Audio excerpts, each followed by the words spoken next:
Obi, Vi got buffed. I'm always excited about Vi buffs. I was super excited. I also, because I always am looking at the patch notes as they're developing them for PvE and stuff. They had more Vi buffs in there, and I was super juiced, but they took some of the extra ones out. And these ones I am super happy for, you know, more cooldown reduction on her ultimate. But to me, the nerfs, why I actually stopped playing her so long ago after, you know, playing Vi straight for like years, were the continued nerfs to her move speed and damage on the ult. The cooldown is going to be great, and I am going to be playing her again, but I'm curious to see. I might actually just be going Swifty Boots most games to deal with the move speed. Have you ever tried MS Quints and stuff like that for her? I really dislike taking MS Quints. Her, you know, a damage or attack speed ones just help so much for clearing faster, that even though you're moving faster with move speed Quints, you clear slower since you can kill the camp so much quicker. But yeah, it's difficult with since they nerfed the base move speed of her anyway. I did want to jump back for a second just to your point on the 1,000 cuts nerfs. And it's interesting to me because I know as a philosophy, it's something that they used to want to stay away from because people get frustrated. Oh, I got nerfed again. You know, every time it pops up, people get very frustrated if the champion that they like to play is in the patch notes, if it's a negative thing. And I think that despite that, overall, this is much healthier for the game. And it's so hard to predict where a champion will land when you do a big change, especially if it's in the mechanics of a champion, that this is a way more consistent way to actually get people exactly where you want to go. Yeah, and I also don't like it when people get salty when they go back on a change that was too harsh. Like, or nerf something that's been overbuffed. Like Fiora buffs. I hear a lot of people, I can't believe Fiora's getting buffed already. It's because they went a little bit too hard and they want to correct it while it's still fresh rather than letting it sit there for months on end. I like a more active, balanced team for all champions than one that's afraid of like, oh, we can't change it 7 times. We can only change it 5 times. Singed, when he got nerfed right away, people were like, Singed was bad for so long. No, he got nerfed because he was hilariously overpowered and is still funnily overpowered. Funnily, not hilariously. It's like a soft chuckle, perhaps. But yeah, I absolutely agree. As long as they're not constantly switching feel elements back and forth. Like if they're constantly moving the move speed around, I wouldn't like that. If they're constantly moving the ranges of spells around, that would be bad. But when it's just like a few base stats here or a bit of damage on a spell there, those are the ones I like them being finicky with. Yeah, I think the overall philosophy, to me, the best one is to have stages where I love completely game-changing, huge sweeping stuff.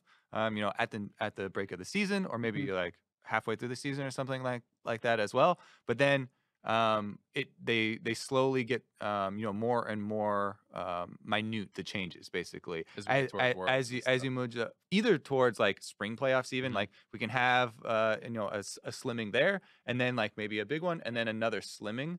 I think that would keep it healthy, because I still love, like, preseason, I'm juiced, right? I'm like, oh my God, this is going to be broken. This is going to be broken. I love theory crafting and like checking the efficiency of all the items and trying to find the, you know, basically the cheapest way to gain ELO at the beginning. Kobe, I've heard you say juiced 2 or 3 times. Yeah, I was going to say this is a new thing.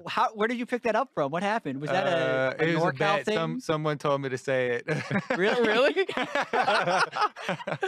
Do you lose the bet now because we noticed? I don't know if this changes the rules or not, but I feel like we're super awkward now. This plan is blown. I spend so much time on this guy. I've never once heard him say juice in my whole life. Have you watched Super Troopers? Yeah. So you know that one where like they pull over the say meow like 7 times. The same thing. Okay, this is so awkward. I think I lost the bet now. I don't even know if it counts anymore. See, I don't think you won the bet, but I think we won the bet. Yeah, we just won the bet. So whatever the stakes are, we get the reward. Yeah, we get. So here's the thing. I felt too awkward to try and do it during the inner part stuff, because like we're so basically interviewing Marcel. I was like, better go now. I was juiced. All right, well, you want to know what? Being juiced about changes. You got one? Yeah, I got one that I'm super juiced about. Yeah. It is the Vision Ping. Oh, yeah. I'm actually so excited for that. So juiced. I think that Vision Ping is actually such a good addition to the game, because as many times as I ping, ping where a ward is. Like I ping when it gets placed down, I'll type in the chat. People never pay attention to it. My jungler's still sitting there. I'm back pinging them. They think I'm talking. No, there's a ward there, dummy. I just can't type. So now I have this, and it's going to be great.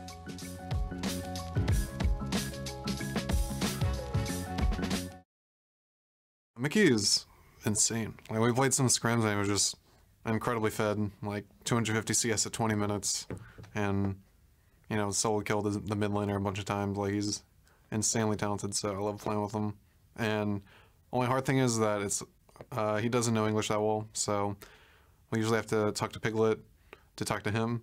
So translating mid game can be kind of hard, but it's honestly not that bad moving forward. Like, I think the more practice we get in, the easier it is to have that sort of synergy. Welcome back to the final NA LCS promotion tournament. We are juiced to get into Game 3, where Liquid has elected Rek'Sai this time around.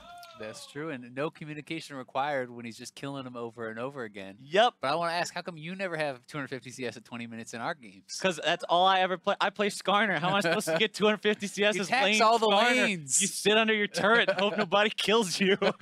Lane Skarner's not fun. That's what you do. But also not fun is losing 3-0. eUnited needs to change the plan up this game. Change the plan from losing to winning. We'll see if they That's actually a good plan mix change it up in the draft at all. Because so far, they have pretty much been running the same stuff, right? Game 1, Game 2, yes, there were some champion changes, but it's essentially the same idea. It's the same kind of composition that they're trying to pull together. The biggest concern for me really has been the bot lane. Not necessarily the individual play from Deftly and Zeyzal, but the fact that they're drafting Sivir plus a melee support into a range support plus Tristana means you will passively lose the lane, you will lose your turret, you will lose pressure unless you can pull off a play.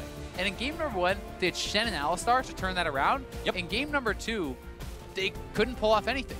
I mean, they had already used their TP back to top, they had a Poppy instead of the Shen, so you can't stand United down. So if they're not going to make a play on bot side very early to punish Piglet and Matt, then you cannot draft the same kind of bot lane. You need a range support. You need to be able to 2v2. And here they go again, though, with the first pick Jarvan. This didn't work in game number 2. Yeah, I mean, the Jarvan, while it has had some effect for Dandy, you're again giving over Tristana, which has been such a big part of the first 2 Liquid wins. Game number 1, you're getting shoved in, you're losing your turrets. Game number 2, you're getting shoved in, you're losing your turrets. Game number 3, let's give Tristana over again. So to me, that is a bit of a head scratcher. Why not mix it up? Why not take Tristana first for Deftly?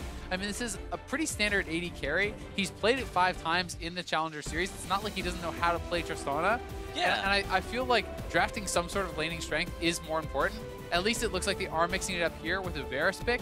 That we have seen GBM play mid Varus in the past a long time ago, but you certainly are not expecting it to be mid lane. You're expecting it to go to the AD carry. Especially when it's one of the most played AD carries for Deftly this split. He likes the Varus, he knows how to play it, but it looks like it's another melee support to go with it. To be fair, Blitzcrank paired with the Varus can play the lane much more aggressively, and if Matt wants to draft a ranged support, then he's very susceptible to getting grabbed up. So this does kind of push them either towards a risky bot lane or a melee bot lane. So it is going to be that as the answer, will be the Braum. I still do probably favor Team Liquid's bot lane, but this is not such a lopsided matchup as we saw in the first 2 games. So despite the fact that they gave her Tristana again, I like that they have made some adaptations and recognize that bot lane pressure has been such an issue for them. At least they've got that adaptation in there, right? It shows that they are willing to adjust midway through, try to pivot and switch things around to keep themselves afloat in this series. Cho'Gath banned away by Liquid going into the second part of the bans. United, let's see how they focus, because both teams still have mid laners to pick and potentially tops or jungles, as both J4 and Gragas are those flex picks. And I think the Blitzcrank also is something that kind of fits the playstyle that Zeyzal has shown this time around in the Challenger Series. He played almost exclusively tanks. He does have a couple Morgana games and 1 Karma game. Besides that, it's only tanks. Braum, Galio, and Alistar and Thresh. Those are his top 4 most played, right? So he is more of a tank support guy, despite the fact that if you watched last promo tournament, I recall his Zyra being very, very strong. So he has kind of shifted his focus away from that. But Blitzcrank gives you more lane pressure because of the plays that you can set up. That being said, he's also drafting Blitz into Tristana, which is one of the champions that can actually buffer their move block and escape. You're expecting Piglet to be pretty good at doing that, right? Like, you could actually rocket jump out of the rocket grab, so we'll see how he's going to be able to play around that. Dardoch will be on Rek'Sai again this game, meaning that Lourlo will take that Gragas into the top side. eUnited also thinking about that Elise. Locking it in now indicates that Jarvan is going into the top lane as well. And this, we're hovering a few different off-meta picks here for GBM. Yeah, we'll have to find out what he wants to go for. He actually played a lot of different stuff this year in the Challenger Series. He played, Gangplank. He brought out Karthus, Lissandra, Xerath, Lucian. He played a lot of meta ones as well. So he has one Xerath game actually in the Challenger Series this split. And he did lose, but he had a pretty impressive individual score. Came away with a 7 KDA that game. So definitely is a guy who likes to play Xerath. And even in the LCS in the past, he had brought it out from time to time. So he is an experienced Xerath player. But the counter pick is available for Mickey, and he's probably just going to go right back to Syndra. There you go. Syndra with the ability, along with that Rek'Sai, especially for the ganks. If you catch Xerath out, he just dies. Yeah, Xerath is a very squishy champion. You can build into something like a Banshee's Veil relatively early on to try to mitigate that, but he's also very dependent on an early Morello oftentimes to actually have enough mana regen to be able to survive lane and to be able to keep pushing those waves. It'll be interesting to see how he's going to pull this off, because I do think, as you said, if Rek'Sai finds a flash knockup, you're probably just dead to that Syndra. eUnited with a very different looking composition this time around. They've got some serious pick power, but they don't have that just everybody run at you. No, they definitely don't, but it is one where they could actually really punish TL if they push in bot lane. You have an Elise very strong early ganks. You have the Blitz to set that up, and I think that Varus should be able to kind of fare better in this matchup, perhaps, than they were doing with that with the Sivir when she was paired with Melee Sport. Well, it's do or die for eUnited. You lose here, the series is over. Yeah, they have to win 3 straight. Reverse sweep is entirely possible, but it's also entirely difficult. It means you've got to fix all your problems from the previous couple of games. Not even just partially difficult. Yeah, not even partially difficult. Not a 5 out of 10 or something. Yeah, it's all the difficult, the full word. All them letters are in there. Playing on hardcore. Yeah, playing on hardcore. GG, no re. You got to start over. So we'll see if they're going to be able to make the run against TL here, who has looked dominant. We saw how badly TL crushed eUnited in game number 2 when they got a lane advantage. That is something that eUnited is desperately going to be trying to avoid. They need to be able to go even in lanes to be able to have a chance, I feel like, against TL, because TL's macro movements, macro play has been superior in back-to-back games. I don't think that eUnited can match them in that regard, so they're going to need a lead. Starting off, Team Liquid grouped up together in one unit, recognizing the potential of a Blitzcrank invade, the cheese pick, the cheese strat, as Mickey steps out of the brush, but luckily no one's there to see him. Zeyzal's just waiting. Yeah, this is very smart. It's one of the best answers to Blitz. If Blitz finds a hook, well, the rest of the team is there, and you're probably not going to like what you've pulled in. So they are going to be able to get down some vision. We'll see if Licorice is going to be able to actually trade that back. Probably looking for a Raptors ward to try to track the start of Dardoch. And you would expect that he's going to start on Raptors. And Mickey can very easily help leash that. But I mean, with where they're posted up, they could try to threaten an invade, try to push them off. Xerath as well is a champion that, from a long range, can try to steal away some of those Raptors. Xerath, such long range, especially as the game goes on. The Arcano Pulse distance, as well as the power of the ultimate. But it's so hard to hit that ultimate as well. One of the most difficult abilities in the game in terms of accuracy because of the travel time and the small hitbox. One thing that is a pretty nice combo with Xerath is actually the J4. Because J4 can help to set that up for you. If someone doesn't have flash and they get stuck in the Cataclysm, well, kind of like shooting fish in a barrel then with that Xerath ult. You have to pretty much be trying to miss at that point. You have to aim it to one corner of the thing where the guy's not at, and then it'll somehow miss him. But it's still relatively easy to find that damage in the pit. Dardoch starting at his own chickens. He is seen by that ward. Dandy starting off at his own blue. GBM and Mickey will trade blows back and forth here, and either one of these mid laners gets ahead, man, they can be a real threat to the team. It's actually fairly impactful also that we saw the passive there used by Xerath on a champion, not actually on a minion, because you get more mana back and a nice hook in, so they're going to try to get some trade damage down, but until you have that level 2 and until you have the Power Fist to actually follow up, that can be pretty hard, and they are going to continue to get shoved. But at least it won't be as bad as being a Braum Sivir into a Tristana Lulu. They have fixed, like you said, some of the problems from before. It's not just going to be that, okay, we lose everything bottom lane unless you make a play, but with that playmaking opportunity still there, you want to see eUnited return to the form that they were in at the beginning of game number 1, where they were actively making plays, using their top laner to make that rotation bottom lane, and just taking Team Liquid out before they could respond. Exactly. It is nice because even if you are getting pushed in, it's very risky for Piglet to actually step up to get that turret damage down, because if he does get hooked in, if he fails that rocket jump buffering, then he's under the turret, and then you're certainly going to be in trouble. So even just the sieging potential kind of is mitigated by the fact that the Blitz is going to be ready. And the mental game for eUnited is something that you've got to remember too, because this is a team who got here last split and then failed the final challenge. They couldn't clear that last hurdle. Now they're here again, and to start off the promotion tournament with a series loss would feel really bad, because then it gets into your own head. It's like, well, are we just going to end up with the same outcome as last time? Especially because these guys are really looking to use this essentially as a tryout for next year, right? As a way to impress teams. Even if your team does not make it through, we know franchising is on the horizon.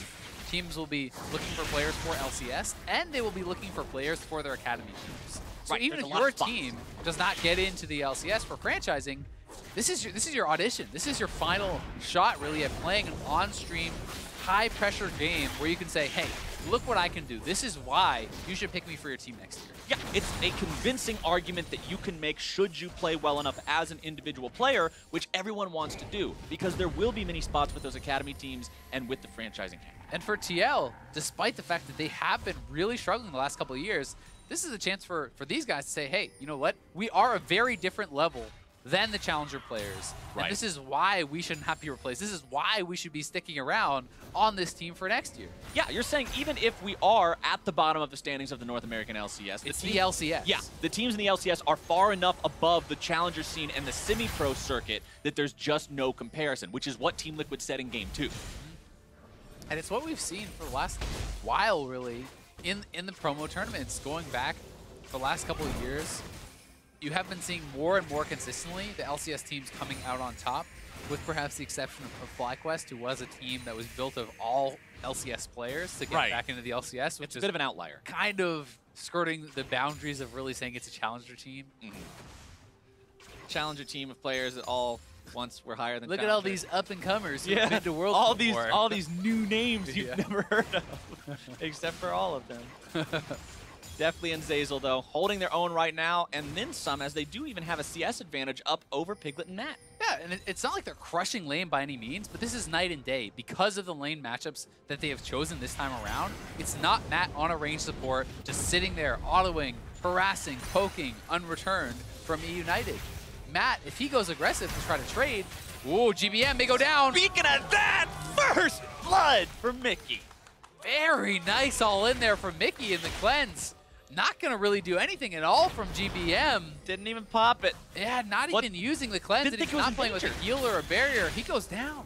That was well done from Mickey. I was about to comment because you were talking about lanes getting stomped. I was going to say GBM's having a bad time. Yeah. And then Mickey made it worse, Deftly. Now getting himself jumped on. Matt and Piglet only aggressive, finding the stun, finding the damage. One more auto attack, and Piglet makes the game 2-0. They find the all-in there onto Deftly. Everything going wrong at the same time, and now Dardoch pushing Dandy around in the jungle a bit here, but yeah, I mean, you pointed out, the CS, in addition to that first blood going over to Mickey, means he is so far ahead of GBM now, and Xerath that is behind against the Syndra, you are going to have to be so scared of getting all in time and time again. And here is the play one more time.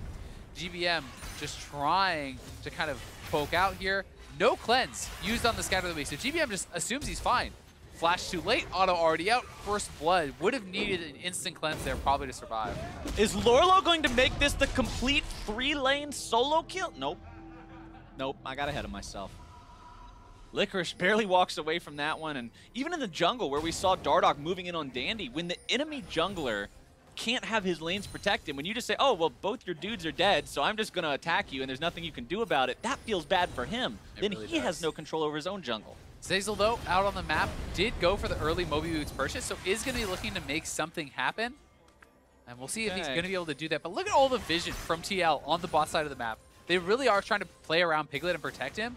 Multiple pink wards in the river. They have the Scuttle Crab. They have some deep wards. And Piglet's going all in again. The flash into the jump, into the explosive charge. He's out of there. Piglet hopping around back and forth and finds himself his second kill. Zeyzal just punished so heavily for that roam, not able to find anything mid lane. Deftly is left alone, steps up, gets all in, and now we are right back to where we were last game. The TL bot lane taking over. Hard to see how eUnited is going to keep that bot lane turret alive now. First turret maybe already going the way of Team Liquid. I like the response from Dandy in terms of the jungle recognizing that Liquid's just going to move in and steal everything. He's saying, I can't defend this. There's no way I can. I'll just take yours instead. It's the only way you can really stay even in these kinds of situations, bringing Licorice up with him. But you're losing your first turret and you're stealing a chicken. Exactly. I mean, it's a good play, but it's like Team Liquid just stole your car and you jacked this guy's backpack. So it's like, hey, I got this. They're losing a lot more. I hope the car keys are in there, otherwise this isn't worth anything. Tier 1 turret falls bottom side. Gold too. Liquid solo gold on the AD carry. 2 kills there. Piglet's on the fast track. And here it is. The lane was pushing up. Flash right in for the rocket jump. So he gets that slowdown. The passive is proc. Easy all in pulled off. And Zeyzal cannot hit the hook for the trade kill. So everything going very well now. And look at Mickey. Early Swifty boots. He's got his dancing shoes on. He's going to be dodging some skill shots. Ready to juke. Back and forth. That's how you deal with Xerath. Everything on Xerath's kit is a skill shot. You can dodge every single bit of it. This makes sense. I mean, there's essentially implied power. It is not raw stats that are going to make him deal more damage. But if you can just dodge everything that Xerath does, well, then the boots are a pretty strong purchase. So we'll see how well Mickey is going to be able to dodge the skill shots. Also keep in mind, Blitzcrank hook, skill shot. The cocoon from Elise, skill shot. Varus ultimate, skill shot. Flag and drag from the Jarvan. Exactly, so he is very confident that he is going to be able to make this work.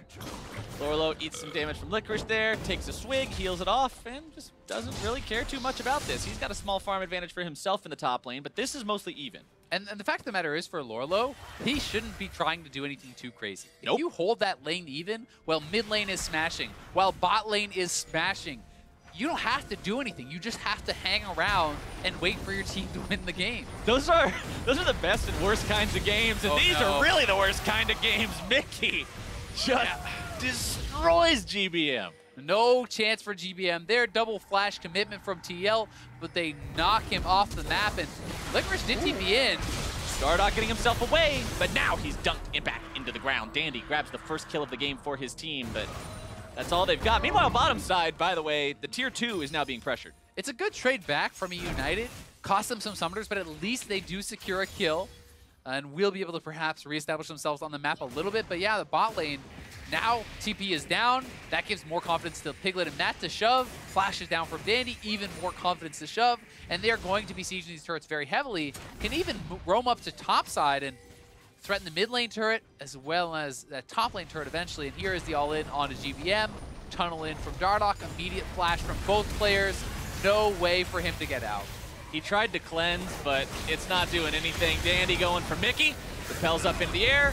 Tries to come back down. Glacial Fissure is there, and Matt cleans him up. Easy peasy. 1, 2, 3-Z. It's a 5-1 game. Azael, Team Liquid is just stomping this. Oh, Lourlo, though, under the turret. Can't Licorice actually get anything done here? Dude, he doesn't even care. He's taking a shower in the turret shots. Make sure to get under your arms, man. And Licorice is out of mana. Can't actually follow that up whatsoever. And TL are looking to all in again here. Deftly stepping forward. He gets tagged. Oh, Deftly in the wrong place at the wrong time. And Piglet is more than happy to show him what happens when you do that. Grabbing a killing spree on this Tristana. They're now looking for so Ocean. far ahead. I mean, it's 11 minutes in, and they're already taking over. Grabbing the Ocean Dragon can be so nice against any poke that could come out later from Varus and Xerath as well. So really going to help them out big time. The lanes are set up very well. All 3 sides of the map are winning for TL. And see if Lourlo can get out. Flashes away. Spider repels after. Explosive cast right on top of himself. Nice pull from Zeyzal. Good roam up to top side from Zeyzal. They do get that kill. That's something for them. But mid lane turret very low. TL could look to pressure this once again. Mickey is just so damn scary on this Syndra too. 35 CS up. Piglet's about 25 CS up. Both carries are, again, doing what they did in game number 2. GBM looking to go after Mickey here, who look at the jukes. The Dancing Queen Syndra getting away from the attempt on his life as Zeyzal now pays for it with a killing spree for Mickey. Will they go even further? Lourlo's here, lands the slow, body slam coming in, and Xerath is out of there again. A double for Mickey. Dandy wants to grab Dardoch here. Deftly's the one who's going to take the kill credit, at least gets himself some money. But Matt and Lourlo are not done. They continue this pursuit. Dandy lands back down, body slammed up, cast goes through, one more auto attack does it, and Lourlo grabs himself kill number 1. Tier 2 turret now under pressure, and Liquid will not stop. The worst part about this for eUnited is how much gold are in the pockets of TL. If you look at Mickey, he's going to have something like 3,500 gold on this base. Uh-oh. Miscalculation. It's okay. You'll get back a kill, but I mean, look at the combat power right now on Mickey. It's very, very low. Now watch after he finishes his base. He's going to buy a full item and a half probably. He's going to be extremely strong at this point in the game. He actually has enough gold where he could just go for a full Runic Echoes. He's instead just going to grab up that Morello's and the large rod, and now he's at the point where he can probably just consistently one-combo Xerath. Oh, 100%. There's no way GBM's going to live through that. I mean, look at his itemization. He's still working towards Luden's Echo. Licorice and Dandy in the enemy jungle. eUnited wants this tier 1. Mickey trying to defend here. Doesn't want to get too close. Won't find his stun onto GBM there. Likely would have killed him if he... Wait, nope, no ulti. Never mind. If he had the ulti and he hit the stun, ER... almost enough on its own, honestly. I mean, he can pretty much one-shot anyone right now, actually, or one-combo anyone. There's actually no one that's tanky whatsoever on eUnited. Even the Jarvan would be under some threat of getting one-comboed. But eUnited trying to pressure heavily. They do get a nice hook, but Matt looking for the disengage. Glacial Fissure is there. Zeyzal going to be soaking the damage now. Dardoch moves in. The damage comes through. Zeyzal down. eUnited overstays their welcome. Now. They're going to look for this. On the side, ulti out from the Rek'Sai. Orbs being summoned as Mickey moves forward, stunned from GBM, back onto Dardoch to stop the advance, but Liquid having found that kill, now once again, balls in their court Zeyzal, they can do whatever they want. They can look to pressure that top turret, take away the Rift Herald. They could even just go for an all-in here because Mickey has his ultimate. Dandy's forced to use the repel with nowhere to land. He comes back down. Oh, that's not even fair. Hit him with the gameplay. Hit him with the R button. Press R to get 300 gold. Matt gets taken down though. Deftly is on a killing spree. The artillery will not find its way all the way onto Mickey there. At the end, he says, here, take your blue buff. See ya. And Piglet already up the top side, gonna be pushing out there. Some kills have gone the way of Deftly, so that's actually pretty nice for them. He was 0-3, he's now on a killing spree, so he has collected some gold, and that will be a chance at a way back in, but TL is so strong, and they're looking to even just set up a dive 3v3 here and pressure this turret. eUnited needs some miracle pulls to win fights. You've got to have Zeyzal hit that magic pull onto either the Syndra or the Trist. And you already mentioned in Champ Select, Zeyzal, Trist is one of the champions that can buffer it. If Piglet's on top of his game, you can't pull him. Yeah, and Mickey, with his Swifty Boots, gonna have the ability to dodge a lot of these skill shots that could come out. So if you can't catch one of those three, it's again the situation where the carries are super fed on TL. You stand really no chance of winning if you can't kill Mickey or Piglet off at the very beginning, because Mickey can pretty much on demand kill someone on your team.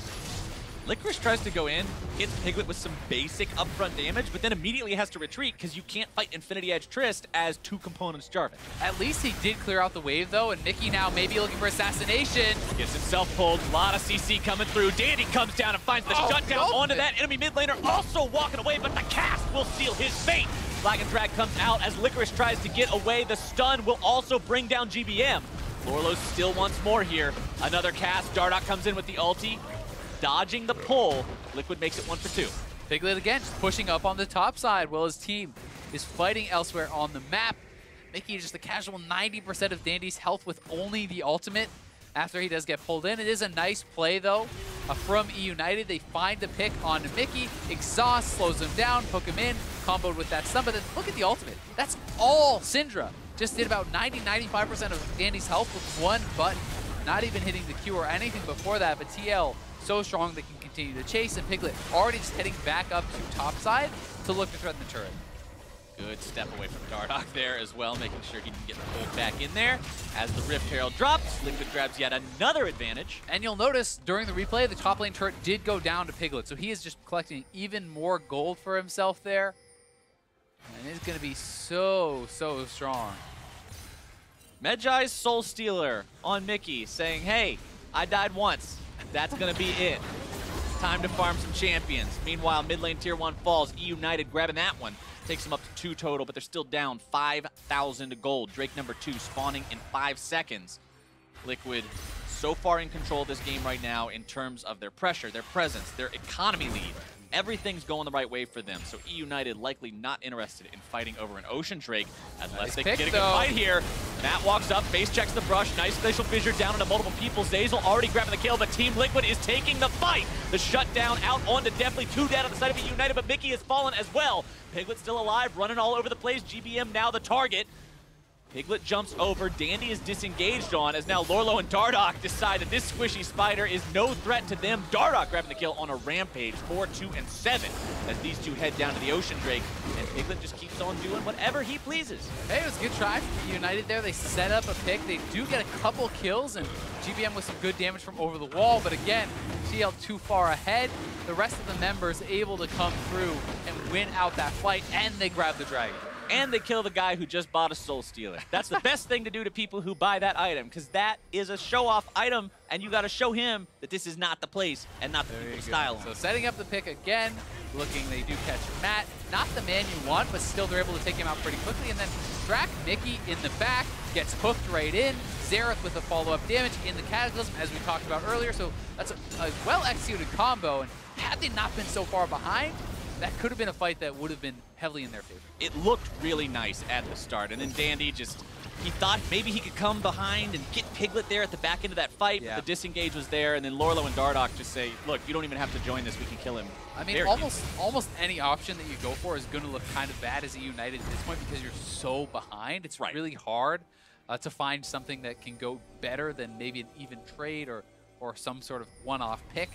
But they are trying. They're playing to win. They're not just trying to be safe and allow Team Liquid to lead them out of this game. So you have to give them credit for that. And they can't do that. They're on match point. If you drop this game, the whole series is over anyway. So even if you're playing at a risk, you've got to take those risks now. Yeah, especially with their composition. You're playing with a Blitzcrank. You need to constantly look for the plays. You have Moby Boots. You have the speed up item, the Talisman of Ascension. So there's a lot of engaged potential from Zeyzal, but he needs to get the right target. They need to kill them right away, and then they probably need to disengage, to be honest, and wait until they can get another hook.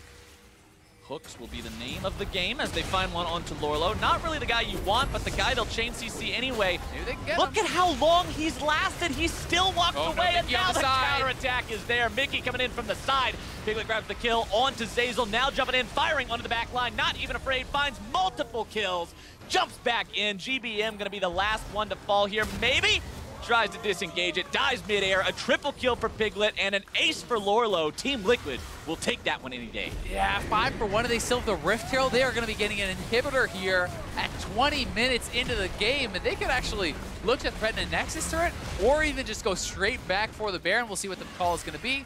They're going to reset. They don't even want to risk staying around for this inhibitor, because they want to get vision, they want to spend their gold, and they want to make sure that they're closing this game out cleanly. They're going towards Baron, wanting to get that as fast as they can. Otherwise, you'd think you wouldn't abandon the inhibitor. Yeah, I think you would have to. Otherwise, you would definitely stay for that inhibitor with only Zeyzal having spawned there for 5 more seconds. But Liquid decides this is the play. Licorice is here, and Dandy is on the way. Will he be able to get there in time? eUnited has to make their stand here. It's now or never, but they found the damage onto Dandy, and if he can't get in there to make the steal, it's not going to happen. Mickey with the kill. The Baron drops, and Dardoch's got the secure. eUnited funnel in one at a time, only to die, and Liquid should seal the game. Yeah, Liquid could actually look to just push up mid and try to end, but they are going to go for the more conservative play again, wanting to take the 100% route, so they're shoving in top, they're shoving in mid, getting their waves going, and they will look to clean up multiple inhibitors with this Baron buff. You know, I mentioned killing the guy that bought the Soul Stealer to say, hey, don't show off, but now he's back to 21 stacks, and that thing is just ridiculous. Well, here's the start of the play. They do hook in Lourlo, but they have no damage to kill Lourlo. He is full tank Gragas, and he's able to survive through this. And then, I mean, Mickey doesn't even need to commit his ultimate to any of the tanks. He actually or to any of the carries rather, he saves it to the very end, only using it on the Jarvan when the Jarvan is essentially guaranteed dead. So, I mean, this was such a one-sided fight, despite the fact that they are already the ones that are engaging it. You know, TL did not choose that fight. It started with Lourlo getting hooked in. Right, but just the fact that he could defend that long and just not drop, absolutely ridiculous. Now Team Liquid, they've got one inhibitor that's available for them to hit. They're moving up into enemy territory. eUnited trying to set one last trap. United is looking, but they may need to be more patient than grabbing one of the tanks, and we'll see if they can actually find a fight, but they're going to get caught. All right, they recognize something was fishy. Dandy already caught out. Dardoch is godlike. And Team Liquid just looking to seal the deal on this one. The bottom lane tier 2 in some trouble. Piglet nearly getting himself caught out. That could have been the pull that kept this game going, but eUnited now having to deal with a lot of damage coming their way. Deftly nearly going to be taken down. GBM drops yet again for the 6th time. Piglet gets a double kill. He's 8-1-9 on this Tristana. Team Liquid pushing up towards the Nexus turrets. Only Deftly and Zeyzal alive. There's no miracle pull to make. There's no way of coming back from this one. It's a 3-0 for Team Liquid over eUnited, and they demonstrate their power as a team. Showing the difference between the LCS and the Challenger series, and they're going to look for more kills. Had those stats just a little bit. Another kill for Piglet, 9-1-9. Dandy repels up into the air, comes back down into certain death. Piglet's not even goofing around with this. He's saying, I don't care about kills. Get me out of this game. Let's go on. Let's end this fast. Very clean 3-0 series here from Team Liquid. Only game number 1 had any questions in it whatsoever. In game number 1, eUnited had a strong early game, had some kills, but besides that, it was all Liquid all the time. Better macro play, better laning, better team fighting. Across the board, they're the far superior team. Liquid definitely looked it in games 2 and 3, and even at the end of game number 1, we talk about how they struggled at the start. It looked rocky, but once they got ahead, the game just ended. So the part of game number 1 that they played well, they played very well. It just wasn't the whole game.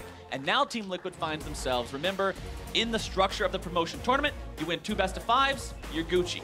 They're now halfway there. They go to the winner's bracket tomorrow. eUnited will go to the loser's bracket tomorrow against whoever lost on the other stream. Exactly, and that would be the winners between Goldcoin United and P1 playing Liquid, and then the losers would be playing against eUnited, and that is an elimination match. So you would get knocked out of the tournament if you do lose in the loser's bracket. Which is honestly an intimidating situation for eUnited to be in, because they just lost against one of the LCS teams very convincingly. And at the same time, their opponent in the Challenger, their Challenger Series counterpart, I should say, is the only team that beat them. They seem to have their number. Yeah, Goldcoin seems to have the advantage in the head-to-head matchup. So what eUnited has to be doing right now is thinking, how do we deal with this? Because no matter who our opponent's going to be, it will be tough. Exactly. I mean, you're facing Phoenix One, who is another team with a lot of talent on the table, and then you're facing a team that has been beating you fairly consistently in the Challenger Series, so it will be very difficult for them. Liquid, though, can go forward with their heads held high. Very impressive series. Would be an interesting match against Phoenix One to see how they actually fare in a prepared best-of-5.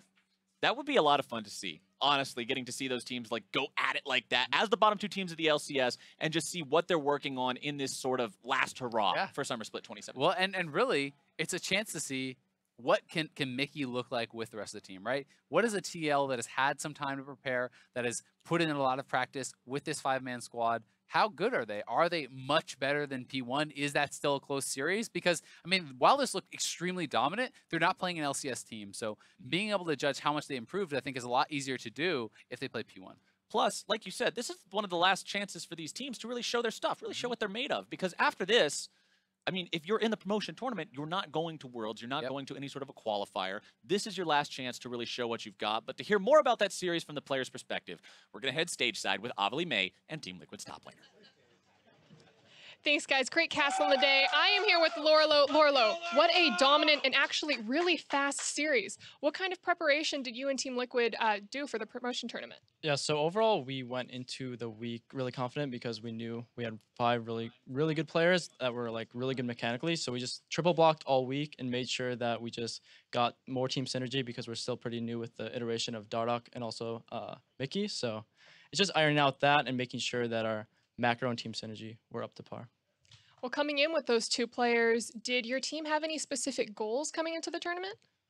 I think our only goal is just to win it all and just do it convincingly and cleanly, because we know we are just going to play well because we have the 5 players that we want to perform, and just it's just going to be easy for us, I think, the rest of the tournament. And as long as we just stay confident and just don't slip up from like cheese picks or anything, I think we got this.